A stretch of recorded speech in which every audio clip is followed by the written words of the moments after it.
Hi, this is Josh here with Southeast Missouri River Fanatic. And today, I'm going to give you all my best personal fishing tips that I can provide you with some better tools to help you perform some better fishing tactics.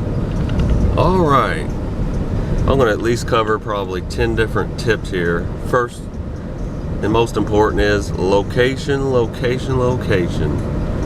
Alright, if you're fishing you're going after just a certain species of fish,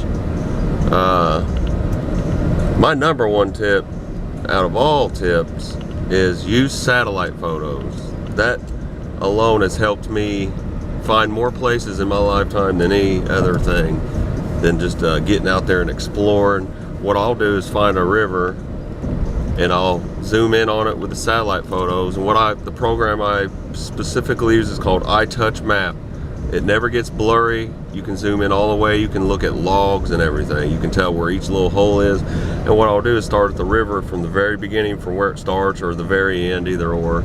And I'll sit there and follow that thing and just keep moving 100 yards at a time. As I'm doing that, I write down every access point that I'll be able to get to that river that looks possible, where I can park or whatnot. But I write every one down, even if it's 10 of them. Write them all on a piece of paper. I go out in the car and then I go to all 10 of them to find out which ones are that I'm able to go to, or which ones have no trespassing signs or whatnot.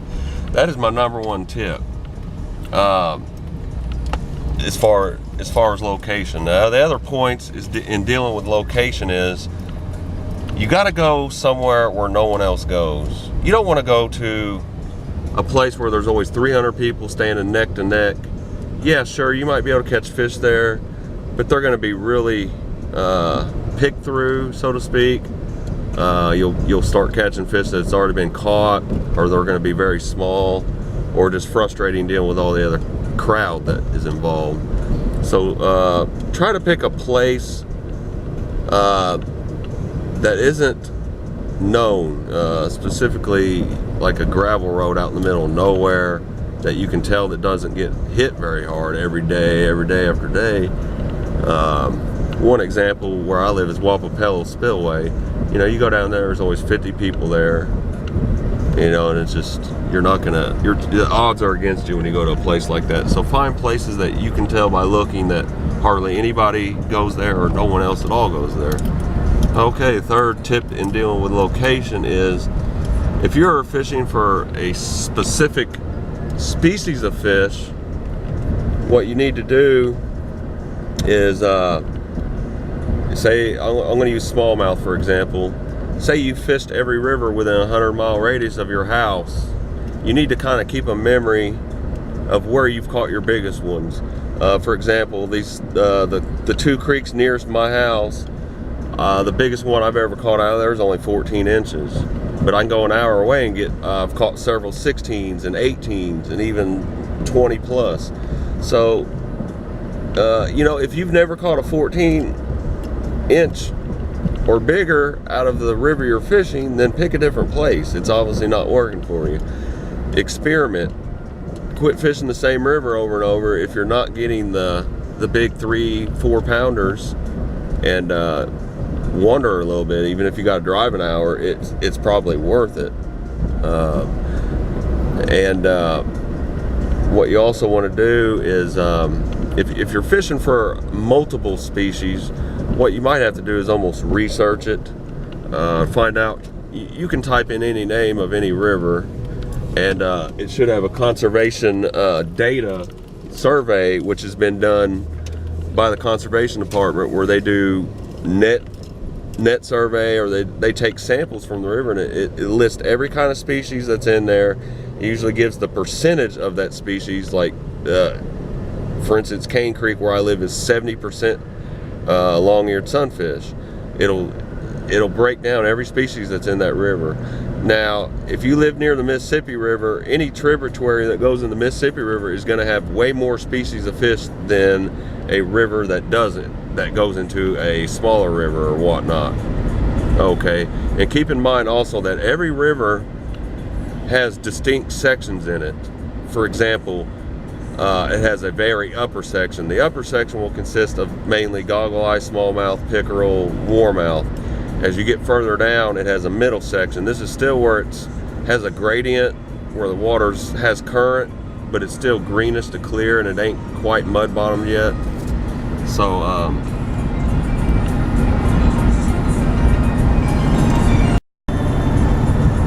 for this middle section, the middle sections of most rivers are usually the most diverse because it's in between the upper and the lower. The middle sections where I'm from usually still contain some smallmouth, goggle eye, and the cold water species, but then the other species start to kick in, such as crappie, white bass, walleye, catfish, and your rough fish. Now, as you get down to the lower end of the river, which is distinctive by its characteristics of it starts having no current, it's real slow moving, and it starts becoming mud bottomed and muddy in color. That is can still be promising somewhat. It's not going to have your smallmouth and goggle eye, pickerel and all that, but it will have your catfish, crappie. It'll still contain walleye, just not as many, but you're going to also have more rough fish like your gar, drum, carp. So learn your sections of the river, because they can change just by a creek coming into another creek can cause the river to totally change, and it can just happen in an instant. Other rivers just change a little more slightly as they go down, but others can be it can be totally different from one bend to the next. So keep that in mind also, and kind of learn your rivers.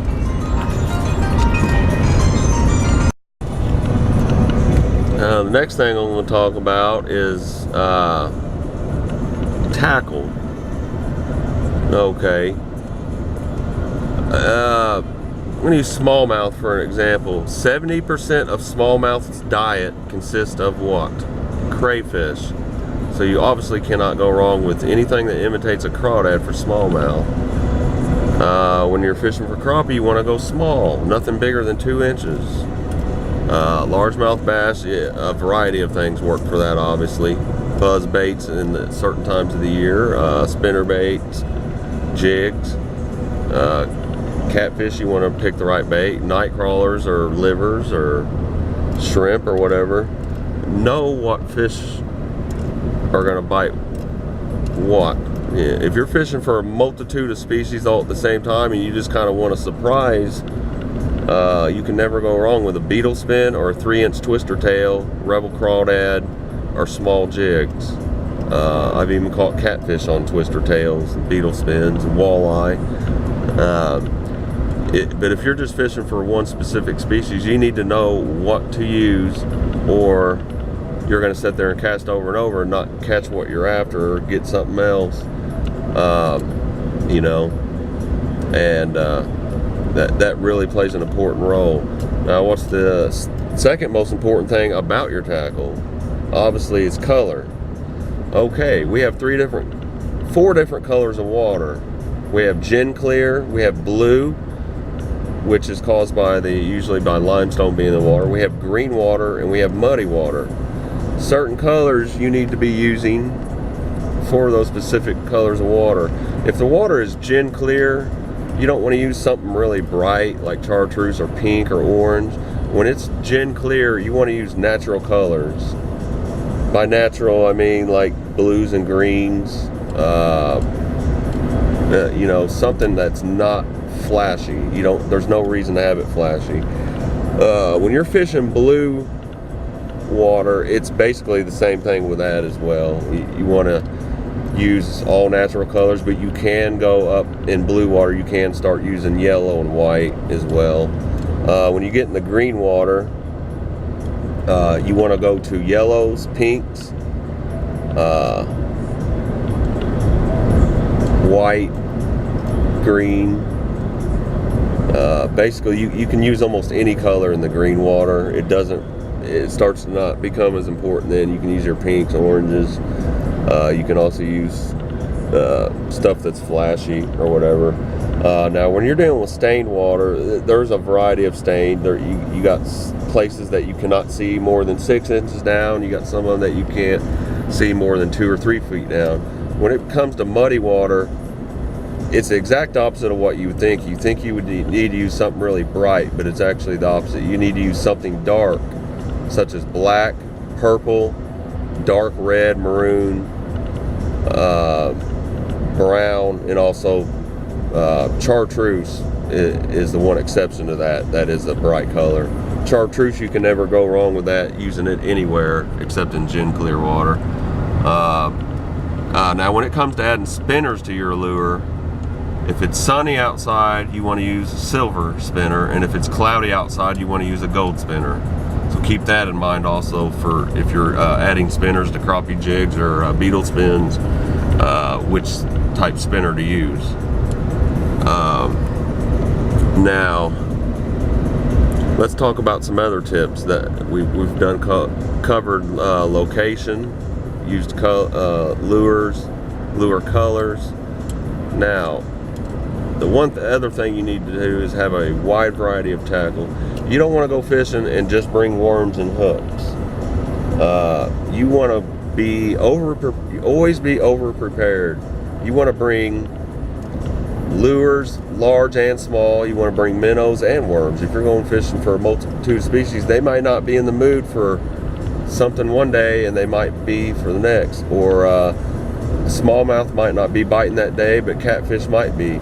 You don't know that till you get there. You know, you might have to switch to bluegill fishing or just fish for crappie only. You just don't know. So when you go, you need what I personally do is separate all. I have different tackle boxes for each species. I got over 10 tackle boxes separated. I got one just for crappie, one just for topwaters, I got one just for catfish, one just for walleye.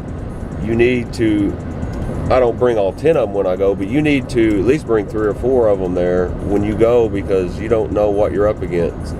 I've had days where largemouth weren't biting at all, not one bit, but crappie and walleye were going crazy. So what if I would have went and planned, I'm going to go catch some largemouth? I would have been out of luck. Luckily, I had my other stuff with me, so I was able to adapt. Okay. The other thing is never bring just one rod and reel.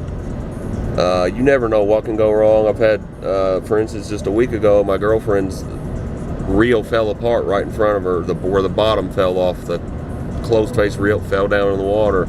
You might have it malfunction. You might have your line run out, so you always want to bring extra line also with you. But you should always have at least 2 to 3 rod and reels. I like to bring one really small one medium, and one big. That way I can, what I usually do is have different lures tied on all 3 of them, and I can just grab one and switch real quick. If I'm fishing for crappie and all of a sudden I see a big 5-pound bass swim by me, I can hurry up and grab my other pole and throw that big bass bait in front of me, where I don't have to cut my line and tie another lure on there. You know, so that is also very important. Another thing is confidence. You don't want to sit there.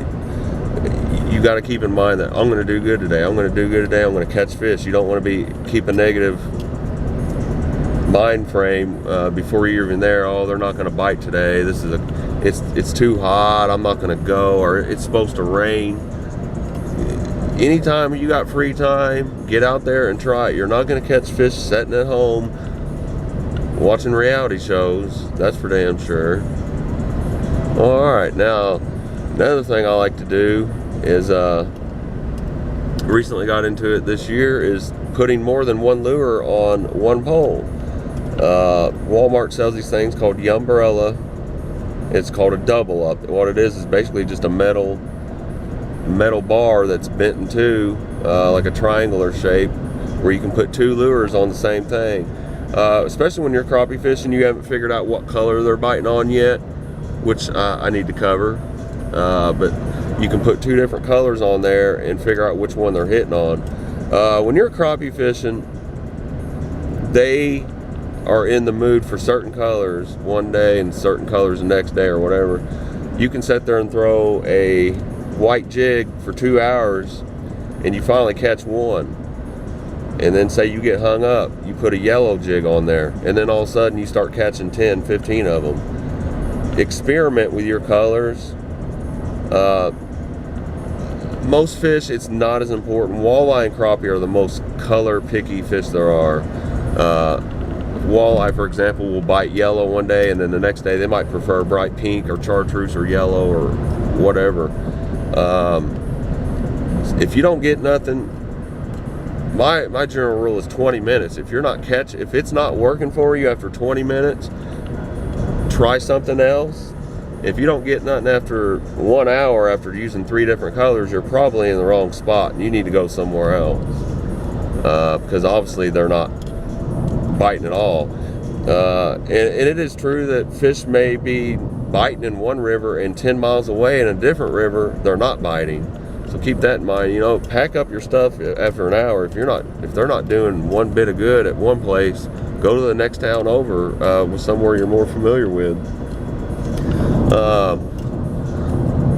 Don't rely on your phone, because when you get out to some of these places, you're going to lose your phone signal. Always write directions down on paper, how to get there and how to get back home from that spot, or how to get to the next spot down the list. If you've written down 5 spots on your list, you need to know how to get to that second spot from that first spot and back to your house. So you need to write the whole directions down. The last thing you want to do is get lost out there because your phone signal don't work and you're trying to use GPS. So do not rely on your GPS, especially when you live out in the boonies like me, a lot of the places we go.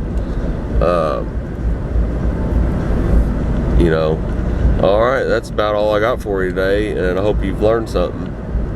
And actually, I want to cover walleye. A lot of people are very inexperienced with walleye fishing. They like it, and they try a lot, and they don't understand it, how they feed and stuff, and then when to go. For walleye fishing, the best time is they start biting about Labor Day weekend, and they quit biting about the last week of March, sometimes the first week of April. So they're more of a winter fish. They feed like this on the bottom, about 3 inches off the bottom. So if you're not letting your lure get down far enough, you're going right over them. They're not going to swim up for it, just as the crappie will not go down. Crappie, the lure has to be within about a foot range. That's why they set slip bobbers. They have to be right in front of their face. Once you find the depth that crappie are biting, if say they're all biting at 3 feet deep, then you need to stay at that depth. Walleye are always near the bottom, but they're not completely on the bottom. But you have to bounce your jigs off the bottom. You will go through jigs and jigs all day. You're going to lose 50 jigs because you're bouncing your jig off the bottom. But that's where they're at, and they point, like I said, like this. So you want that to be about 2 or 3 inches off the bottom. Also, anytime you're fishing with a lure, always cast your lure upriver, not down, because in heavy current, fish are going to be pointing upstream, waiting for their food to come down to them. If you're casting downstream and you're reeling the lure back, you have more time that they're going to be able to see the lure, but it's not going to be coming the right direction.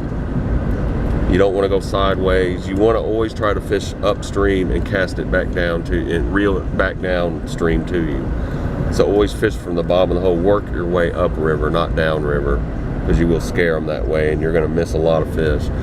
Back to the walleye thing though. Walleye prefer cloudy weather. When it's cloudy is the time to get out there. But the problem is, the best time to also catch walleye is when it hasn't rained for a long period of time, 3 to 4 weeks. But like I said, it's also from late September to late March. But if you do want to go in the summer, you still have a chance. That chance is at nighttime. If you want to get really crazy, that's when you're going to get them. But during the day, your odds are very slim. But the only time you still do have a chance, it's going to be on a very cloudy day. And with walleye, you want to use bright colors. The number one bait is twister tails, the 4-inch ones. But you don't want to use the plain jig edge. You want to use painted ones. You want bright pink, orange, bright yellow, chartreuse, And I like to use mixtures of colors. Like I like the triple painted jig heads. Some of them are like red, baby blue, and green. The fire tiger mixed together. Those are really good ones. Yellow twister tails. Double colored twister tails like pink and white, black and white, orange and yellow. Chartreuse, yellow and white grubs, twister tails. You can also tip them with a minnow, put a minnow on the jig head as you're fishing the twister tail. And like I said, bounce it off that bottom. And the walleye will always be in the deepest holes in a river. They're usually going to be in the middle section, sometimes the lower, depending. They're going to be in the middle section on the tributaries of the Mississippi before it becomes stagnant and muddy. But on these other rivers that go into the White River or that don't go in the Mississippi, they're going to be on the lower end where it's green and really deep. Where you want to look is at 90-degree bends and really long deep holes that are 40 to 50 feet where there ain't another deep hole for miles and miles around. That's where you're going to find your walleye. And anywhere where a creek comes in, always fish the hole right below where that creek comes in, and even up inside that creek a little bit, or up above where the two creeks meet together. That's where the walleye love to congregate. That's where you're going to find them at. General rule of thumb is for crappie and walleye and white bass, wherever you catch one, there's another one right there. Walleye are always in pairs. Crappie are always in 50s or 60s. Same as white bass. White bass school in about groups of 40 to 60. Same as crappie. Walleye, they're always in pairs. So if you just caught a walleye, stay there, wait a few minutes if you have to let the other one calm down, and you'll usually get that other one within a few minutes of that one. Sometimes they're in more than pairs, but they're always at least in pairs. So keep that in mind as well. All right, that's my fishing tips for today, and I hope you have a good day. All right. I want to cover some stuff I left out before about back to the fishing tips. I never did talk about fishing line. You know, a lot of people argue over mono or braid, what pound test. My best tip I can give you is to use heavy line that has a light diameter, like 20-pound test that is only as wide as, or it has only the thickness of 10 pound. They do sell this stuff nowadays. You always want to be, it's always better to go heavier than too light. The last thing you want is to have 5-pound string on there and you get a 10-pound smallmouth and it doesn't even give you a chance to snap your line. You're never going to have a chance. Or you hook into a 30-pound striped bass with 10-pound line on there. That's really disappointing to have nothing's more disappointing to have a big fish snap your line. Or you just never know you never know. You could accidentally snag a spoonbill or get into a giant flathead or whatnot. I personally like to use 12 to 14 pound line that has the diameter of 12 to 14 pound line. That way it casts easy, but that has the strength of 17 to 25 pound. I do not get the generic lines anymore because they always curl really bad and get nests, and once you get hung up 2 or 3 times, the line stretches out real bad and it becomes weak. But you don't want to spend, it's stupid to spend $16 to $20 on one spool of line that only has 200 yards just because it's braid. You know, go somewhere in between. You know, I'd recommend a $7 to $10 string. All right, now we're going to talk about times, seasons, and times to go. Each fish and each month has a specific, is a specific best time for a certain species.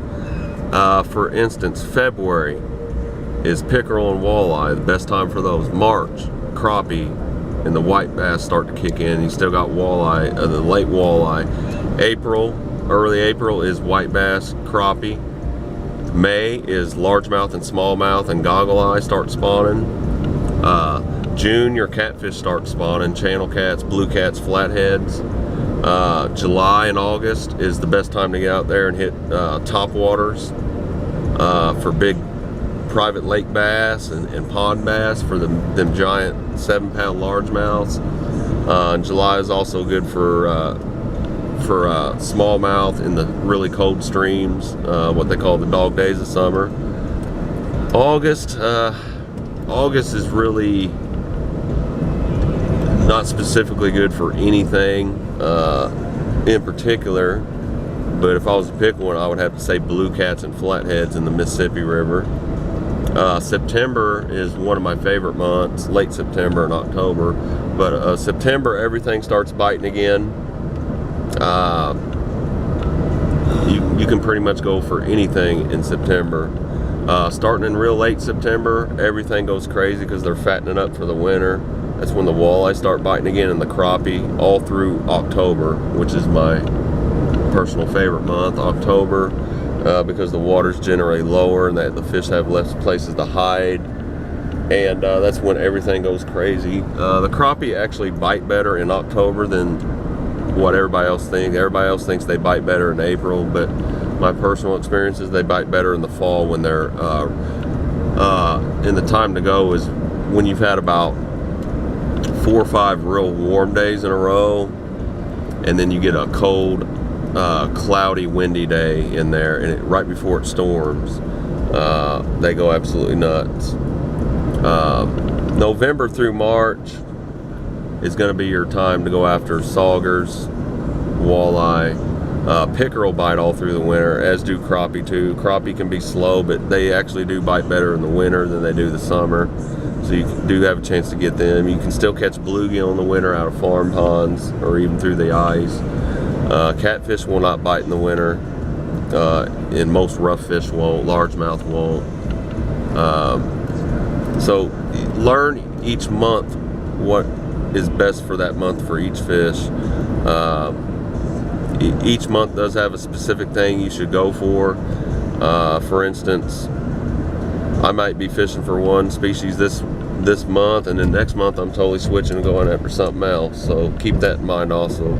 Not everything bites all year round, and they have a peak time, a peak season. It's not necessarily when they're spawning and laying their eggs. They also have an opposite peak season as well. Now I want to talk about when to go and when not to go. A lot of people believe in the Farmer's Almanac. A lot of people don't. What I've learned is, yeah, the almanac is it's kind of accurate. You got your poor, fair, good, and best days. But the main thing you need to watch is your moon. Besides having a sunset and a sunrise, you also have a moonset and a moonrise. You can pull it up online by typing in moon cycles 2016, and it'll show you the time when the moon comes up during the day and the moon sets. It is best a half hour before up to a half hour after, so that's a 1 hour frame when the moon comes up and the moon goes down. The other best time is obviously the first hour when the sun comes up and the last hour before dark. But besides that, there's 6 days out of each month that are the best for fishing.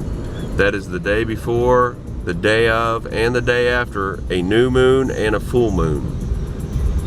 Every other day, the fish just go on certain times. And what I'm saying by that is the fish bite generally all day during them 6 days, and that's when you'll catch most of your fish.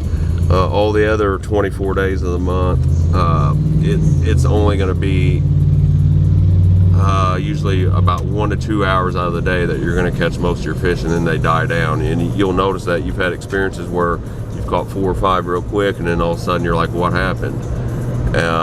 Chances are it's because you was out there during that moonset or moonrise and you just didn't know.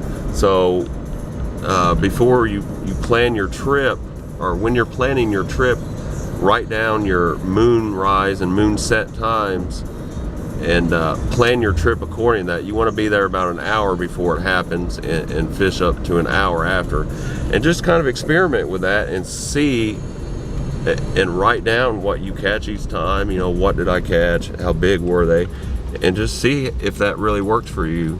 or go on a day according to the almanac that it says it's poor, and see if that's really a really poor day or if it's really a good day. That way you can kind of get your own experience through following the almanac to see if it really works for you or not. You'll learn your own little ways. I had my best day last year during a full moon, blood moon, total eclipse. It was September 17th, and that's when I caught 60 crappie in 1 hour and 30 largemouth. I actually caught so many I was tired of reeling them in, so it will work for you too.